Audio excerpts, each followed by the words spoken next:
വലിയ പ്രതീക്ഷയോടുകൂടിയാണ് പുതിയ സർക്കാരിന് വേണ്ടി ജനം വോട്ട് ചെയ്തത്. കേരളത്തിൽ 10 വർഷമായി വികസന മുരടിപ്പാണ്, പുതിയൊരു പദ്ധതികൾ യാഥാർത്ഥ്യമാക്കാൻ ഇടതു സർക്കാരിന് കഴിഞ്ഞിട്ടില്ല എന്നൊക്കെ പ്രതിപക്ഷം നിരന്തരം വിമർശിക്കുമായിരുന്നു. അതുമാത്രമല്ല, യുവാക്കൾ ഉൾപ്പെടെയുള്ളവർ, അഭ്യസ്തവിദ്യരായ ചെറുപ്പക്കാരെല്ലാം കേരളം വിട്ടു പോകുന്നുവെന്ന് പ്രതിപക്ഷ നേതാവ്, ഇപ്പോഴത്തെ പുതിയ മുഖ്യമന്ത്രി തന്നെ നിരവധി തവണ പറഞ്ഞിട്ടുണ്ട്. ഇതിനെല്ലാം ഒരു പരിഹാരം കേരളത്തിന് ഒരു ടീം UDFിൻ്റെ നേതൃത്വത്തിൽ ഒരു പുതിയ കേരളം കെട്ടിപ്പടുക്കാൻ പ്രതിപക്ഷ നേതാവ് ആയിരിക്കെ VD സതീശൻ നയിച്ച യാത്ര പോലെ ഒരു പുതിയ കേരളത്തിന് വേണ്ടിയുള്ള പ്രവർത്തനങ്ങളായിരിക്കും ഇനി പുതിയ മന്ത്രിസഭയുടെ നേതൃത്വത്തിൽ ഉണ്ടാവുക. തീർച്ചയായും VD സതീശൻ പ്രതിപക്ഷ നേതാവായിട്ട് തിരഞ്ഞെടുക്കപ്പെട്ടപ്പോൾ തന്നെ അദ്ദേഹം കൃത്യമായി 5 വർഷം കൃത്യമായി പ്ലാൻ ചെയ്താണ് മുഖ്യമന്ത്രി അയക്കുന്നത്. UDFിന് അധികാരത്തിൽ വരുത്തിയതും അതുപോലെ തന്നെയാണ്. നമ്മൾ മനസ്സിലാക്കേണ്ട ഒരു കാര്യം എന്ന് പറയുന്നത്, ഒരു എനർജി ഈ ലോകത്ത് നിലനിൽപ്പുണ്ട്. ഇത് നല്ല ആളുകൾ വരുമ്പോൾ അവിടെ നന്മ സംഭവിക്കുന്നു, ചീത്ത ആളുകൾ വരുമ്പോൾ അവിടെ തിന്മ സംഭവിക്കുന്നു എന്നാണ് പറയപ്പെടുന്നത്. രാജാവിന് ഐശ്വര്യമുണ്ടെങ്കിൽ രാജ്യം നന്നാവും, രാജാവിന് ഐശ്വര്യമില്ലെങ്കിൽ രാജ്യം കെട്ടുപോകും എന്നാണ് പറയുന്നത്. ഇപ്പൊ പിണറായി മുഖ്യമന്ത്രിയായ 10 വർഷക്കാലം ഇവിടെ കെടുതികളായിരുന്നു, ദുഃഖങ്ങളും ദുരിതങ്ങളായിരുന്നു. ഇപ്പോൾ മുഖ്യമന്ത്രിയായിട്ട് വരുന്നത് VD സതീശനാണ്. VD സതീശൻ പറഞ്ഞ കാര്യങ്ങളെല്ലാം അതുപോലെ സംഭവിച്ചത്. അങ്ങനെ ചെയ്യാനൊരു നോക്കുമ്പോൾ മാന്ത്രികനൊന്നുമല്ലല്ലോ. പക്ഷെ എങ്ങനെ സംഭവിച്ചു എന്ന് പറഞ്ഞാൽ, അദ്ദേഹം കഴിഞ്ഞ ഞായറാഴ്ച കണ്ടപ്പോൾ പറഞ്ഞ പോലെ, നമുക്ക് ഒരു പരിശുദ്ധാത്മാവിൻ്റെ അനുഗ്രഹം ഉണ്ടായാൽ, ആരൂപി ഉണ്ടായാൽ പറയുന്നതെല്ലാം സത്യമാകും എന്നാ പറഞ്ഞത്. അപ്പം അതുപോലെ പറയുന്നതെല്ലാം സത്യമാകും, ചെയ്യുന്നതെല്ലാം നന്മയാകും. അതുപോലെ VD സതീശൻ ഇനി ചെയ്യാൻ പോകുന്നത്, അദ്ദേഹം ഇപ്പോൾ കോൺക്ലേവ് നടത്തിയ പോലെ തന്നെ ഇനി തുടർന്ന് ജനങ്ങളുടെ ഫീഡ്ബാക്ക് എടുക്കാൻ തുടങ്ങും. അതിന് സിസ്റ്റം ഓൾറെഡി ക്രിയേറ്റ് ചെയ്ത് കഴിഞ്ഞിട്ടുണ്ട്. അപ്പോൾ ജനങ്ങളുടെ ഫീഡ്ബാക്ക് എടുത്തതിന് ശേഷം എന്താണ് ജനം ആഗ്രഹിക്കുന്നത് എന്ന് മനസ്സിലാക്കണം. ഈ ജനം ആഗ്രഹിക്കുന്ന എല്ലാം ചെയ്യാൻ പറ്റത്തില്ല. ആ ജനം ആഗ്രഹിക്കുന്നതിൽ ഈ ജനത്തിനും നാടിനും വേണ്ടത് എന്താണെന്ന് തിരിച്ചറിവ് ഉണ്ടാകുന്ന നേതാവാണ് VD സതീശൻ. അപ്പോൾ അതിന് സപ്പോർട്ട് ചെയ്യുന്ന മന്ത്രിസഭയുണ്ടാകും. അതിനുവേണ്ടി കോൺഗ്രസ് പാർട്ടിയും മുന്നോട്ട് പോകും. കാരണം കോൺഗ്രസ് പാർട്ടി മാറിയിട്ടുണ്ട്. ഈ കോൺഗ്രസ് പാർട്ടി ചിന്തിക്കുന്ന മുഴുവനും ഇനി എങ്ങനെയാണ് അധികാരത്തിൽ തുടരാൻ പറ്റുന്നതെന്നാണ്. അപ്പോൾ അതുമായി ബന്ധപ്പെട്ടുള്ള കോൺക്ലേവുകളോ സബ്മിറ്റുകളോ അതിനുവേണ്ടിയുള്ള ഫീഡ്ബാക്ക് സിസ്റ്റംസോ ഡെവലപ്പ് ചെയ്തതിനു ശേഷം ജനങ്ങളുടെ ആവശ്യങ്ങളും നാടിൻ്റെ ആവശ്യം തിരിച്ചറിഞ്ഞുകൊണ്ട് അത്തരം കാര്യങ്ങൾ ചെയ്തു പോകുന്ന ഒരു മന്ത്രിസഭയായി ഇനിയുള്ള UDF മന്ത്രിസഭ മാറും എന്ന് വിശ്വസിക്കാനാണ് ഞാൻ ഇഷ്ടപ്പെടുന്നത്. അങ്ങനെ വരുമ്പോൾ വീണ്ടും ഒരു തുടർ ഭരണം, നല്ല രീതിയിലുള്ള തുടർ ഭരണം ഉണ്ടാകും എന്നും കൂടി വിശ്വസിക്കുന്നു. CPMനെ സംബന്ധിച്ചിടത്തോളം അവർ പ്രതീക്ഷിക്കാത്ത തരത്തിലുള്ള ഒരു പരാജയമാണ്. രാജ്യത്ത് ഇപ്പോൾ ഒരു സംസ്ഥാനത്ത് പോലും CPMന് അധികാരമില്ല. നേരത്തെ അവർ ഭരിച്ചിരുന്ന ത്രിപുരയും പശ്ചിമ ബംഗാളും ഒരിക്കലും തിരിച്ചു വരാൻ കഴിയാത്ത രൂപത്തിൽ അവരിൽ നിന്ന് നഷ്ടമായി കഴിഞ്ഞു. അവസാന തുരുത്തായിരുന്ന കേരളത്തിലും അധികാരം നഷ്ടപ്പെട്ടെന്ന് മാത്രമല്ല, ചരിത്രത്തിൽ ഏറ്റവും ദയനീയമായ ഒരു തോൽവിയാണ് CPMന് ഏറ്റുവാങ്ങേണ്ടി വന്നത്. ഇടതുപക്ഷം, നേരത്തെ നമ്മൾ പറയാറുണ്ട്, ഇടതുപക്ഷം പ്രതിപക്ഷത്തിരിക്കുമ്പോൾ അവരതിൻ്റെ ഏറ്റവും ശൗര്യഭാവം കാണിക്കുന്ന പ്രതിപക്ഷത്തിരിക്കുമ്പോഴെന്നാണ്. ഈ 5 വർഷക്കാലം ഇനി കേരളത്തിലെ പ്രതിപക്ഷം ഏത് തരത്തിലായിരിക്കും മുന്നോട്ട് പോകാൻ സാധ്യത? പ്രതിപക്ഷം എങ്ങനെ പ്രവർത്തിക്കണമെന്ന് കഴിഞ്ഞ 10 വർഷമായിട്ട് കോൺഗ്രസ് പല രൂപാന്തരങ്ങളിലൂടെ കാണിച്ചു കൊടുത്തിട്ടുണ്ട്. ഹർത്താലില്ലാത്ത 10 വർഷം കടന്നുപോയത്, അതുപോലെ തന്നെ ആവശ്യമില്ലാത്ത വിമർശനങ്ങളില്ലാത്ത 5 വർഷം കടന്നുപോയത്. ഇപ്പൊ സ്വാഭാവികമായിട്ട് ഇനി പ്രതിപക്ഷം അഗ്രസീവായ സമരങ്ങളിലേക്ക് പോയി കഴിഞ്ഞാൽ ജനം ഇഷ്ടപ്പെടത്തില്ല. ജനം ശരിയായ കാര്യങ്ങളെ അംഗീകരിക്കാനും തെറ്റായ കാര്യങ്ങളെ മാത്രം എതിർക്കാനുമുള്ള മനോഭാവത്തിലേക്ക് ജനം എത്തിക്കഴിഞ്ഞു. അതുകൊണ്ട് ഇനിയുള്ള പ്രതിപക്ഷം ക്രിയാത്മകമായ പ്രതിപക്ഷമായി മാറേണ്ടിയിരിക്കുന്നു. അങ്ങനെയുള്ള പ്രതിപക്ഷം അല്ലാത്ത വന്നാൽ കോൺഗ്രസിന് ഒരു തുടർ ഭരണം ഉണ്ടാകുന്ന സാഹചര്യമായിരിക്കും ഉണ്ടാകുന്നത്.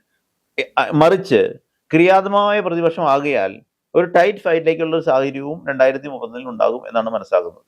അതോടൊപ്പം തന്നെ പ്രധാനപ്പെട്ട മറ്റൊരു കാര്യം, ഇത്തവണ യുവ വോട്ടർമാർ, പ്രത്യേകിച്ച് ഒരു 18 മുതൽ 35 വയസ്സ് വരെ ഉള്ള ആളുകൾ എൻ ബ്ലോക്കായി UDFനും കോൺഗ്രസിനും വോട്ട് ചെയ്തു. പലപ്പോഴും പലരും രാഷ്ട്രീയമില്ലാത്ത ആളുകളാണ്, പക്ഷേ അവർ വോട്ട് ചെയ്തത് കോൺഗ്രസിനാണ്, UDFനാണ് എന്നാണ് മനസ്സിലാക്കാൻ കഴിയുന്നത്. CPMൻ്റെ ഒരു രണ്ടാം നിര യുവ നേതൃത്വം അല്ലെങ്കിൽ CPMൻ്റെ രണ്ടാം നിര നേതൃത്വം തീർത്തും ദുർബലമാകുമ്പോൾ കോൺഗ്രസിൻ്റെ രണ്ടാം നിര നേതൃത്വം അല്ലെങ്കിൽ യുവ നേതൃത്വം കൃത്യമായി ജനങ്ങൾക്കിടയിൽ സ്വാധീനമുള്ള സംവിധാനമാണ്. ഷാഫി പറമ്പിലായാലും VT ബൽറാം ആയാലും അബിൻ വർക്കി ആയാലും OJ ജനീഷ് ആയാലും ഇത്തരത്തിൽ നിരവധിയായ പേരുകൾ നമുക്ക് എടുത്തു പറയാൻ സാധിക്കും. ഈ CPMൻ്റെ നേതൃദാരിദ്ര്യം അവരുടെ പ്രവർത്തനങ്ങളെയും അല്ലെങ്കിൽ പുതുതലമുറയെ അവരിലേക്ക് ആകർഷിക്കുന്നതിനെയും ബാധിച്ചിട്ടുണ്ടോ? വളരെ ഭംഗിയായിട്ട് അതിനെ ബാധിച്ചിട്ടുണ്ട്. മുഖ്യമന്ത്രി പിണറായി വിജയന്റെ മരുമകനായി വന്ന മുഹമ്മദ് റിയാസ് അദ്ദേഹത്തെ വളർത്തിക്കൊണ്ടുവരാൻ ശ്രമിച്ച ഒരു ഭാഗത്ത് മറ്റുള്ള ആളുകളെ വളർത്തിക്കൊണ്ടുവരാൻ CPM മറന്നുപോയിട്ടുണ്ട് കഴിഞ്ഞ 10 വർഷക്കാലം. അതിനു മുമ്പ് അങ്ങനെ ആയിരുന്നില്ല. CPM നല്ല കരുത്തുള്ള ആൾക്കാരെ, അറിവുള്ള ആൾക്കാരെ, കഴിവുള്ള ആൾക്കാരെ, സംഘടനാ പരിചയമുള്ള ആൾക്കാരെ, അല്ലെങ്കിൽ നല്ല രീതിയിൽ സംസാരിക്കാൻ കഴിവുള്ള ആൾക്കാരെയൊക്കെ വളർത്തിക്കൊണ്ടുവരുമായിരുന്നു. പക്ഷെ ഇപ്പൊ അതില്ലാതെ പോയിരിക്കുന്നത് LDF സംബന്ധിച്ച് വളരെയധികം ദോഷം ചെയ്യുന്നതാണ്. ഇപ്പുറത്തെ സംബന്ധിച്ച് റോജി എം ജോൺ ആണെങ്കിലും, അബിൻ വർക്കി ആണെങ്കിലും, ഹൈബി ഈഡനാണെങ്കിലും, മുഹമ്മദ് ഷിയാസിനെ പോലുള്ള തൊട്ടുമുകളിൽ നിൽക്കുന്ന ആൾക്കാരാണെങ്കിലും, ജനീഷിനെ പോയ ആൾക്കാരായാലും, അലോഷ്യ സേവിയറും അല്ലെങ്കിൽ തോമസ്, ആലപ്പുഴ മത്സരി തോമസിനെ പോലുള്ള ആളുകൾ, ഇവരെല്ലാത്തിനും ആൾക്കാരെയും വളർത്തിക്കൊണ്ടുവരാൻ ശ്രമിച്ചുകൊണ്ടിരിക്കുകയാണ്. അത് VD സതീശനും ഹരിത MLA-മാരും ഉള്ള കാലഘട്ടം തൊട്ട് തുടങ്ങിയ ഒരു സംഭവമാണ് ആ വളർത്തിക്കൊണ്ടുവരുന്നത്. അത് UDF-ന് ഭയങ്കര കരുത്ത് നൽകി.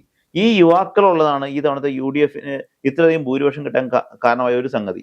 അപ്പൊ ജൻസിയെ ആകർഷിക്കാൻ ഈ യുവാക്കൾക്ക് സാധിച്ചു. ഷാഫി പറമ്പിൽ കേരളത്തിലെ അങ്ങോളം ഇങ്ങോളം ഓടി നടന്ന് ജനങ്ങളെ അട്രാക്ട് ചെയ്തു. ചാണ്ടി ഉമ്മൻ അതുപോലെ തന്നെ കേരളത്തിലെ പല മണ്ഡലങ്ങളിലും എത്തിച്ചേർന്നു.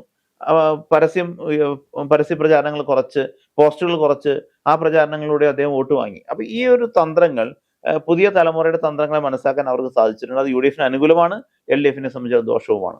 കേരളത്തിൽ ഈ നിയമസഭാ തെരഞ്ഞെടുപ്പിൽ 3 മണ്ഡലങ്ങളിലാണ് BJP ജയിച്ചിരിക്കുന്നത്. ഒരു കാലത്ത് നമ്മൾ പറയുമായിരുന്നു ഇടത് വലത് മുന്നണികൾ തമ്മിലാണ് മത്സരം, BJP-ക്ക് കേരളത്തിൽ രാഷ്ട്രീയത്തിൽ യാതൊരു കാര്യവും ചെയ്യാനില്ല, അല്ലെങ്കിൽ അവർക്ക് യാതൊരു സ്വാധീനവുമില്ല എന്നാണ് നമ്മൾ പറഞ്ഞു വെക്കാറ്.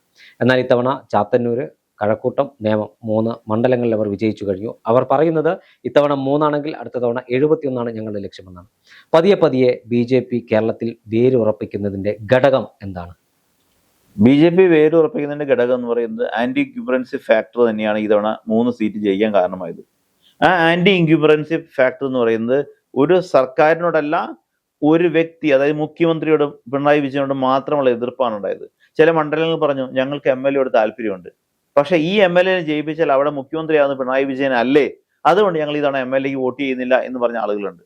അപ്പൊ അവിടെയെല്ലാം മാറി ചിന്തിച്ചപ്പോൾ നേമത്ത്, അല്ലെങ്കിൽ കഴക്കൂട്ടത്ത്, അല്ലെങ്കിൽ ചാത്തന്നൂര്, അവിടെ LDF-ന്ന് പോയ വോട്ട് BJP-ക്ക് പോയത് കൊണ്ട് മാത്രമാണ് അവിടെ BJP ജയിച്ചത്.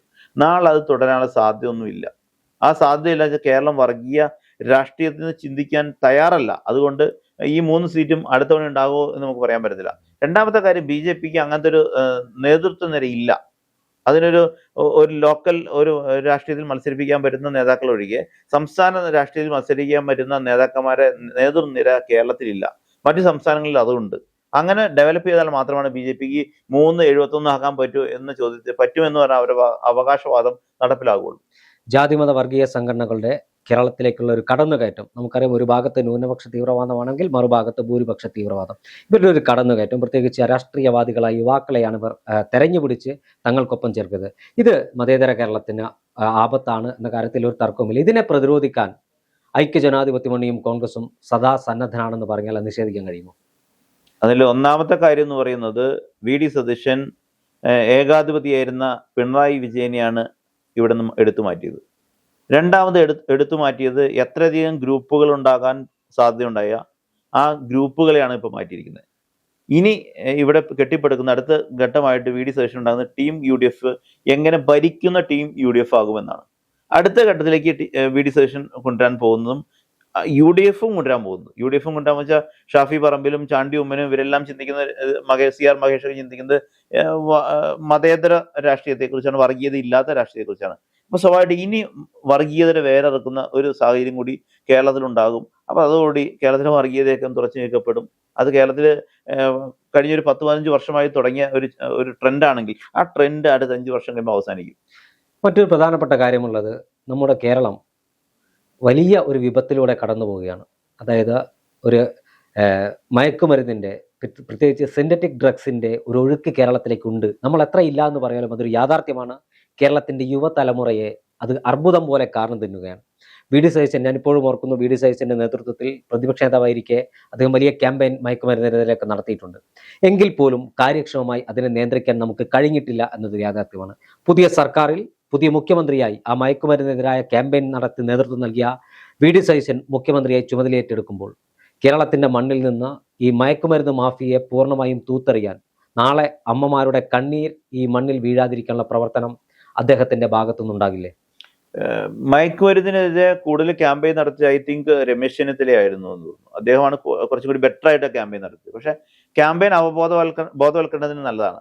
പക്ഷെ വി ഡി സതീശൻ അതിനെ കുറച്ചും കൂടി അതിന്റെ സിസ്റ്റം മനസ്സിൽ കണ്ടണം, പുറത്ത് പറഞ്ഞിട്ടില്ല എന്ന് എനിക്ക് തോന്നുന്നു. ഇതുവരെ അതിനെക്കുറിച്ച് അത്ര വലിയ നരേറ്റീവ് ശ്രീ വി ഡി സതീശന്റെ ഭാഗത്തുനിന്ന് ഞാൻ കണ്ടിട്ടില്ല. പക്ഷെ അദ്ദേഹം ഉള്ളിൽ കണ്ടിട്ടുണ്ടാവും. ഉറപ്പായും അത്തരം രീതിയിലുള്ള മയക്കുമരുന്നിന്റെ വേറെ ഇറക്കേണ്ടത് അനിവാര്യമാണ്. കാരണം മയക്കുമരുന്ന് ഒരു വശത്ത് വ്യാപിക്കുന്നു, അതുമായി ബന്ധപ്പെട്ട ക്രൈം ബാധിക്കുന്നു.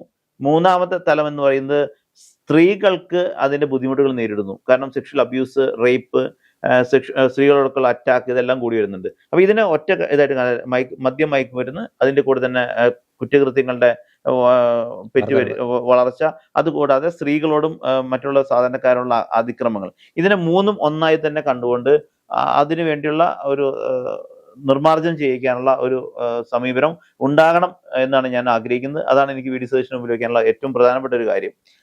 മറ്റൊരു അവസാനമായ ഒരു കാര്യം കൂടിയുള്ളത്, വി ഡി സതീശനുമായി ആത്മബന്ധം പുലർത്തുന്ന വ്യക്തി എന്ന രൂപത്തിൽ 10 വർഷക്കാലം കേരളത്തിന്റെ ആഭ്യന്തര വകുപ്പ് നമ്മൾ കണ്ടതാണ്. രാഷ്ട്രീയ എതിരാളികളെ തെരഞ്ഞുപിടിച്ച് ആക്രമിക്കുന്നു. പോലീസ് സ്റ്റേഷനുകളിൽ നീതി തേടി പോകുന്ന വീട്ടമ്മമാരുടെ മുഖത്തടിക്കുന്ന പോലീസുകാരെ നമ്മൾ കണ്ടു. യൂത്ത് കോൺഗ്രസിന്റെ മണ്ഡലം പ്രസിഡന്റ് നീതി തേടി സ്റ്റേഷനിലെത്തിയപ്പോൾ അദ്ദേഹത്തെ കുനിച്ചു നിർത്തി പുറത്തടിക്കുന്ന പോലീസുകാരെ നാം കണ്ടു. കൈക്കൂലി നൽകാത്തതിന് കേസ് അന്വേഷിക്കാത്ത പോലീസുകാരെ കണ്ടു. പരാതിക്കാരിയെ ടെറസിന്റെ മുകളിലേക്ക് വലിച്ചിഴച്ചുകൊണ്ട് ബലാത്സംഗം ചെയ്ത ഉന്നത ഉദ്യോഗസ്ഥനെ നമ്മൾ കണ്ടു. അതിലൊരു മാറ്റം ഈ സർക്കാരിന്റെ ആഭ്യന്തര വകുപ്പിൽ ഉണ്ടാവില്ലേ? പോലീസിന് മൂക്ക് കയറിടാൻ ഈ സർക്കാർ തയ്യാറാവില്ലേ? ഈ കാര്യത്തിൽ വി ഡി സതീശന് വ്യക്തമായ നിലപാടുണ്ടെന്ന് ഞാൻ പല ചർച്ചകളിൽ നിന്ന് അദ്ദേഹം സംസാരിച്ചത് ഞാൻ മനസ്സിലാക്കിയിട്ടുണ്ട്. കാരണം ഇത് കഴിഞ്ഞ 10 വർഷമായിട്ട് ഞാൻ വ്യക്തിപരമായി ഒരു വക്കീലായിട്ട്, ഹൈക്കോടതിയിലെ വക്കീലായിട്ട് പോലും ഞാൻ കൊടുത്ത പരാതിയിൽ കേസെടുക്കാതെയും എനിക്കെതിരെ തെറ്റായ ഒരു കേസ് എടുക്കുകയും ആ കേസ് റഫർ ചെയ്ത് കളയുന്നു ഇപ്പൊ പറയുന്നുണ്ട്, പോലീസ് തന്നെ റഫർ ചെയ്യുന്നു പറയുന്നുണ്ട്. അപ്പൊ FIR ഇടുന്ന കാര്യത്തെക്കുറിച്ച് വ്യക്തമായ നിയമ കോടതി പറഞ്ഞിട്ടുണ്ട്, സുപ്രീം കോടതി വ്യക്തമായി അതിനകത്തെക്കുറിച്ച് റൂളിംഗ് നടത്തിയിട്ടുണ്ട്. പക്ഷെ ഇതിലേക്ക് മറികടന്നിട്ട് തെറ്റായ രീതിയിൽ പ്രവർത്തിക്കുന്ന പോലീസുകാരെ, അതായത് ഒറ്റ വാക്കി പറഞ്ഞാൽ പോലീസിലെ ക്രിമിനലുകളെ മാറ്റിവെക്കേണ്ട കാലം അതിക്രമിച്ചു കഴിഞ്ഞിരിക്കുന്നു. പോലീസിലെ ജനങ്ങൾക്ക് വിശ്വാസം നഷ്ടപ്പെട്ട 10 വർഷമായി കടന്നുപോയത്. അതുകൊണ്ട് പോലീസിലെ ക്രിമിനൽസിനെ ഒഴിവാക്കി കൃത്യമായി ഒരു പോലീസിനെ ശുദ്ധീകരിച്ച് കൃത്യമായ പോലീസിനെ കുറിച്ചുള്ള അന്വേഷണങ്ങൾ, അവർ തെറ്റായ ഏതെങ്കിലും കാര്യങ്ങൾ ചെയ്യണമെങ്കിൽ അതിനെക്കുറിച്ചുള്ള സ്പെഷ്യൽ ഇൻവെസ്റ്റിഗേഷൻ നടത്തി അത് മനസ്സിലാക്കി അത് അപ്ഡേറ്റ് ചെയ്യപ്പെട്ട് അത്തരം ആളുകളെ സേനയിൽ നിന്ന് മാറ്റി നിർത്തിക്കൊണ്ട് പോലീസിനെ ശുദ്ധീകരിക്കേണ്ടത് വി ഡി സതീശൻ മുഖ്യമന്ത്രിയായി ചെയ്യേണ്ട രണ്ടാമത്തെ കാര്യമായിട്ട് ഞാൻ പറയുന്നത്. അതുകൊണ്ട് അതുണ്ടാകണം, അതുണ്ടാകുമെന്ന് എനിക്ക് വിശ്വാസമാണ്. കാരണം വി ഡി സതീശൻ അതിനെക്കുറിച്ച് വ്യക്തിപരമായും മാധ്യമങ്ങളോടും കോൺക്ലേവിലും ഇതൊക്കെ സംസാരിക്കുന്നതുകൊണ്ട് കൃത്യമായി അതിനെ നമുക്ക് പ്രതീക്ഷിക്കാം.